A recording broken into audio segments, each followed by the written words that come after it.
Dua ciri-ciri orang yang sudah siap nikah. Nah, mengapa saya menyampaikan materi ini? Karena besok diskusi tentang parenting. Nah, mungkin ini pembukaannya malam kali ini. Dan poin yang pertama adalah orang yang dewasa. Terkait dewasa, biasanya kita mendefinisikan dewasa ini dengan usia, dengan umur. Ketika umurnya sudah 25 atau 30 mungkin dia sudah dewasa. Padahal Ustaz Sarul pernah bilang, ada yang sudah balik tapi tidak berakil atau tidak berakal. Ada yang seperti itu kan? Nah sama, jadi tidak semestinya, tidak seharusnya usia tuh beriringan dengan kedewasaan. Saya simpulkan lagi, banyak mungkinnya ciri-ciri orang yang dewasa, tapi saya simpulkan menjadi tiga ciri-ciri orang dewasa. Yang pertama adalah cara dia berpikir. Jadi orang yang sudah dewasa tuh pasti di dalam benaknya, di dalam otaknya banyak kemungkinan, banyak selalu berhusnuzon kepada orang lain. Contoh, ketika misalkan saya chatan sama teman saya jam 10 siang dibalas jam 8 malam, cuman diri doang itu dari jam 10 siang tuh. Nah, orang dewasa tuh pasti berpikir atau selalu berhuzon. Banyak kemungkinan di dalam benaknya. Oh, mungkin dia lagi sibuk. Oh, mungkin dia lagi banyak tugas. Oh, mungkin dia lagi lembur. Dan banyak kemungkinan yang lainnya. Tapi kalau misalkan orangnya belum dewasa, mungkin dia akan uring-uringan, bakal marah-marahan. Ketika misalkan ngebalas jam 8 malam, langsung kalau saya belum dewasa, saya pasti ngerespon, dari mana aja sih kamu? Aku tuh nungguin kamu dari pagi sampai sekarang baru ngabarin kamu jalan sama siapa, kan gitu ya. Tapi kalau misalkan orang dewasa, kamu kemana aja tadi? Kamu lagi sibuk ya? Kalau misalkan orang dewasa gitu ya, pasti selalu menanyakan kabar. Oh, tadi mungkin kamu sibuk. Gimana hari ini kamu sangat lelah ya pasti gitu. Pasti gitu ya. Pasti memberikan kemungkinan yang banyak gitu. Selalu berhusnuzon kepada orang lain. Dan ciri yang kedua adalah saat dia berperilaku ya. Terkadang kita misalkan terutama perempuan ya. Karena perempuan tuh selalu ingin dimengerti. Jadi setiap ada masalah, perempuan tuh selalu ingin orang lain tuh tahu apa masalah dia gitu. Dengan cara berekspresi dengan wajah. Misalkan dia lagi kesal, otomatis masang ekspresi yang kesal juga, marah gitu.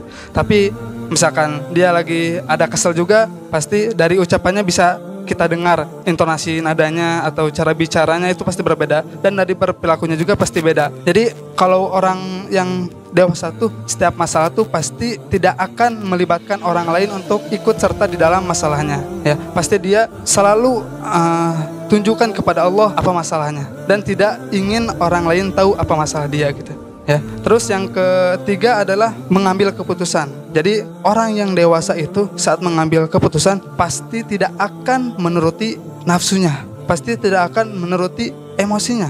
Ketika ada masalah langsung dia pada saat itu membuat kebijakan, tidak seperti itu. Tapi dia pasti menghitung-hitung atau memprediksi plus minusnya, mudaratnya gitu. Terus perasaan orang lain nanti bagaimana, ini jangka pendek atau jangka panjang. Pasti berpikir panjang, tidak langsung mengambil keputusan begitu saja. Jadi kita juga bisa lihat orang dewasa itu dari waktu dia sedang emosi.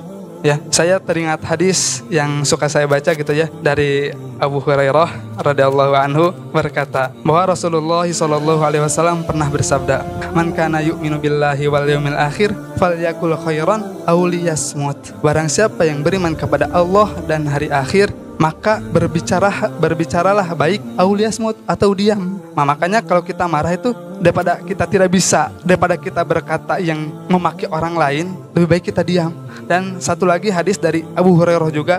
Kalau tadi riwayat Bukhari dan Muslim, kalau sekarang riwayat Bukhari. Ausini qala la taghdab. Qaradda mirara qala la taghdab. Jadi ada sahabat yang bertanya kepada Rasul, yang meminta nasihat kepada Rasul, maka Rasul menasihatinya, la taghdab, jangan marah. Dan orang itu pun mengulangi pertanyaannya kepada Rasul, dan Rasul lagi-lagi menjawab, la taghdab, jangan marah. Nah, dan saya teringat ya, saya pernah baca novel karya Andrea Hirata yang viral itu, yang dijadikan film, yang ditranslate di berbagai bahasa penjuru dunia, dan judulnya adalah Ayah. Di tokoh itu tuh ada yang bernama, di dalam buku itu tuh ada yang namanya tokoh Sabari. Dia pernah berkata di buku itu tuh, aku takkan merendahkan diriku dengan mulutku untuk memaki orang lain, dan aku takkan menghinakan diriku sendiri dengan tanganku untuk melukai orang lain. Nah, jadi ciri-ciri orang dewasa itu teman-teman, ketika dia mempunyai controlling di dalam dirinya. Ketika dia akan bertindak pasti dia mempunyai kontrol, dan ketika dia akan berbicara dia mempunyai filter, dan ketika dia mendapat informasi pasti dia mempunyai filter, entah itu informasi dari saat dia membaca, mendengar, atau melihat. Jadi orang dewasa tuh pasti mempunyai filter dan controlling ya. Poin yang kedua adalah mood swing. Apa sih mood swing itu? Jadi mood swing itu perasaan yang tidak terkontrol. Jadi sekarang misalkan kita lagi bahagia, 5 menit kemudian atau 10 menit kemudian kita marah, kesal, 10 menit kemudian kita kecewa. Jadi si perasaannya tuh naik turunnya dengan cepat gitu.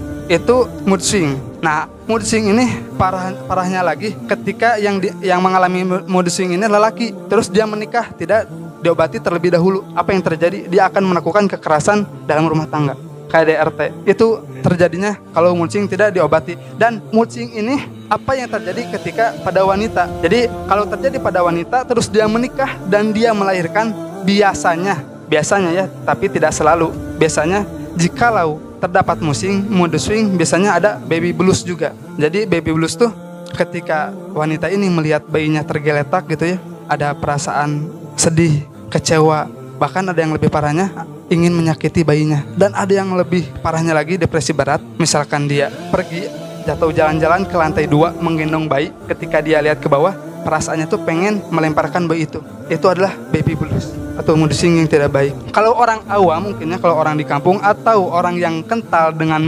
mistisnya, pasti dia berpikir, oh ini terkena santet, terkena guna-guna ya. Padahal tidak teman-teman, tidak selalu seperti itu. Tidak selalu dikaitkan dengan hal yang gaib. Itu ada kelainan mental teman-teman ya. Ada gangguan mental. Apakah bisa diobati? Jelas bisalah ya.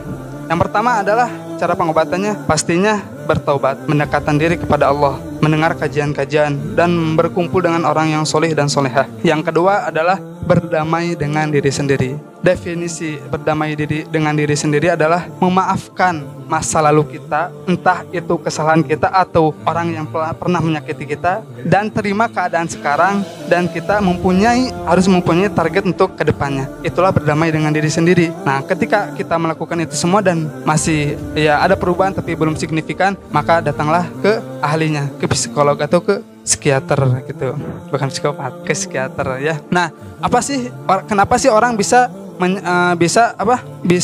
terkena mood swing? Kenapa gitu? Yang pertama, ketika waktu ia kecil dia mendapatkan tekanan yang luar biasa dari orang-orang yang terdekatnya, entah itu dari ibunya, bapaknya, pamannya, bibinya, atau yang lainnya. Dan yang kedua adalah dia merasa terasingkan, tidak diakui oleh orang-orang yang di sekitarnya. Dan yang ketiga adalah dia selalu melihat orang yang disakiti dan mendapatkan penyakitan dari orang lain, jadi disakiti oleh orang lain. Jadi itulah penyebabnya. Jadi mungkin kenapa saya membahas ini ya, kan banyak ya ciri-ciri orang yang sudah siap nikah tuh. Tapi kenapa saya membahas ini? Karena yang lainnya mungkin kayak misalkan persiapan finansial, mental, atau apapun yang lainnya gitu ya, ilmu segala lainnya, mungkin teman-teman yang lebih tahu. Dan mungkin ini yang jarang diketahui mungkin ya, termasuk saya baru tahu sekarang gitu.